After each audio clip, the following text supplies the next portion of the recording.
Eu sou a professora Rafaela Lima, professora de Biologia, e você está aqui para estudar junto comigo sobre inclusões citoplasmáticas. Citoplasmáticas, estou me referindo ao citoplasma, aquela porção que toda célula possui entre a membrana plasmática e a sua porção central ali, que pode ser o núcleo, no caso das células eucariontes, e no caso de uma célula procarionte, que tem um material genético ali disperso, ele está disperso ali justamente nesse citoplasma. Mas o que são as tais inclusões? Talvez você já tenha estudado por aqui junto comigo sobre as organelas, que são aquelas estruturas, cada uma com uma função, ali como se fossem os mini-órgãos dessa célula. Mas o que são essas inclusões? São substâncias que elas vão se acumular nesse citoplasma da célula, só que eles não têm uma atividade metabólica, não vão ter aquelas funções específicas para o funcionamento da célula como uma organela tem.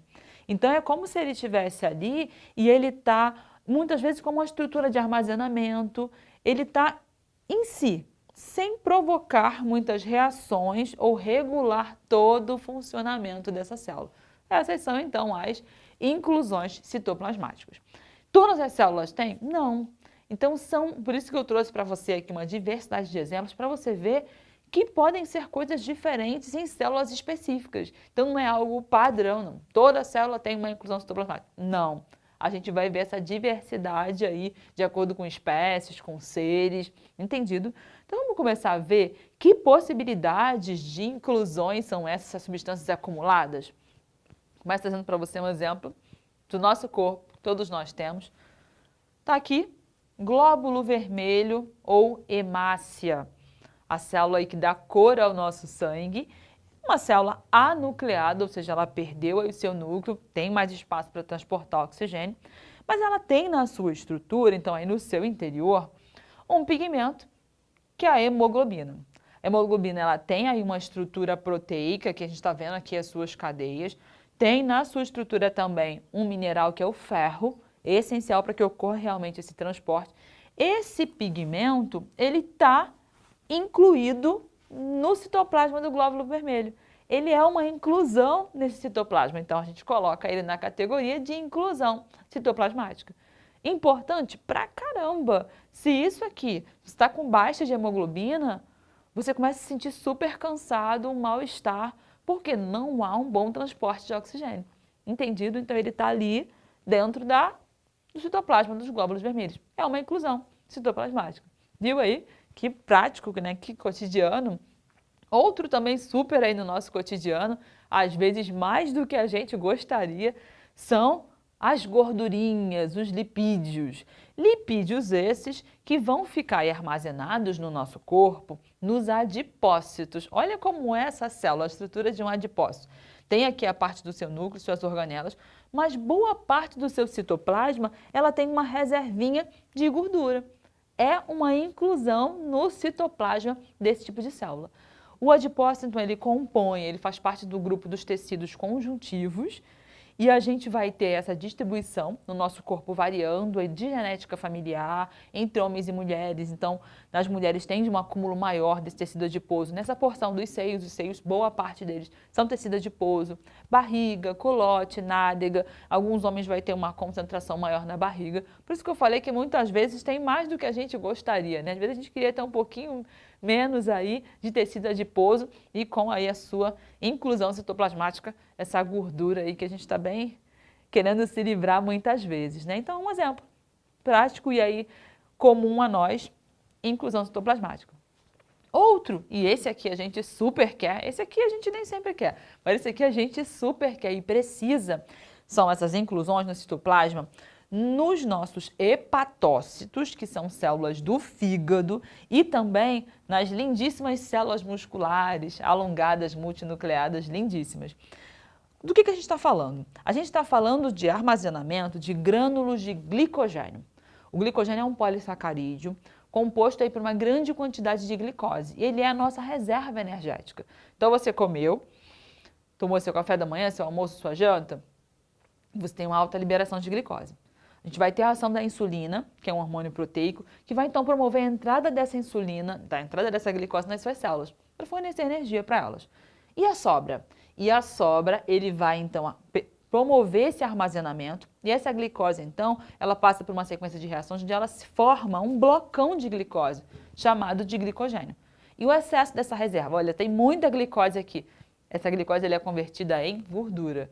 Então, estou comendo demais. Pois é, ela vai primeiro formar a sua reserva de glicogênio e depois ela vira a sua reserva de gordura. A gente pode ter uma concentração baixa de reserva de gordura, sim, mas a gente precisa ter o nosso glicogênio ali. E onde que estão esses grânulos? É uma inclusão citoplasmática de onde? Células musculares e, em especial, das células do fígado. Estou mostrando aqui o fígado para você, nesse super órgão, está aqui nessa região. Essa aqui é a estruturinha, que é a vesícula biliar, onde ela armazena a bile, vai ter uma função aí, um suporte na parte da digestão.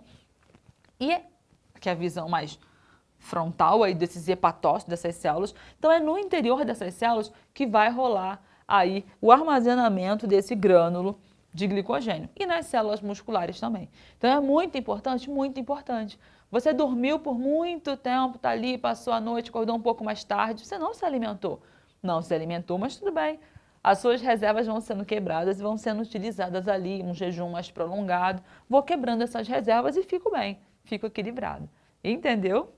Descendo aqui, agora a gente vai, você reparou que aqui a gente falou de exemplos do corpo humano, e aqui a gente vai para exemplos vegetais. A começar pelos terpenoides, também podem ser chamados de terpenos. Os terpenos, e aqui representando um limão, que é o terpeno mais abundante, que é o limoneno. Presente aí, por exemplo, né, no limão, né, na laranja. Os terpenos, então, eles são inclusões citoplasmáticas no interior dessas células vegetais, que algumas elas são voláteis, elas dão assim cheiros característicos, úteis até para afastar alguns insetos. Umas têm até um sabor meio amargo. Então são vários, assim, lavanda, cravo, você vai encontrar. O que dá essa marca desse cheiro assim marcante, são substâncias voláteis, né? É o terpeno. Algumas são mais voláteis, outras não. Então o uso na área de saúde de cosméticos é muito amplo. E para essa planta, algumas ficam um pouco difícil de saber qual é a função para a planta, mas muitas vezes se verifica isso. A possibilidade de afastar alguns insetos, alguns predadores, às vezes um gosto, né, um pouco diferente, que pode afastar ali alguns predadores, né? Então, o terpeno, ou terpenoide, ele é uma inclusão citoplasmática que tem no interior de algumas células vegetais de algumas espécies. Tá? E até tem algumas funções similares aos alcaloides. Os alcaloides também, aí de origem vegetal, essas inclusões no citoplasma de algumas células, elas têm uma característica que é dar um sabor amargo. E isso evita que muitas dessas plantas elas sejam predadas. E vale destacar que quando a gente fala que essas estruturas, os terpenoides, os alcaloides, eles são inclusões ali no citoplasma de algumas células, né? Então varia de espécie para espécie qual vai ser, tanto é que o cheiro, esse gosto, ele pode ser diferente, e em diferentes porções dessa planta, tá? Às vezes é folha, às vezes é caule, às vezes é raiz. Mas dando aqui a ênfase na alcaloide, ela é característico, pela estrutura química do alcaloide, esse sabor amargo. E aí, assim, alguns, né, trazendo aqui alguns super conhecidos, a gente tem a cafeína, né, que aí vai ter tanto no chá preto também, então é super aí utilizada na nossa cultura, o café, né, em muitas culturas o uso da cafeína, às vezes em remédios também, né, então um alcaloide popular. Outro, a nicotina, né, presente, então esse alcaloide ali no tabaco, né, nessa planta, e também aí utilizado para, né, nesse uso, né, por exemplo, para quem usa o cigarro, né, então essa relação aí também cotidiana. E a morfina, foi um dos alcaloides, ela é um dos alcaloides mais estudados, é uma potente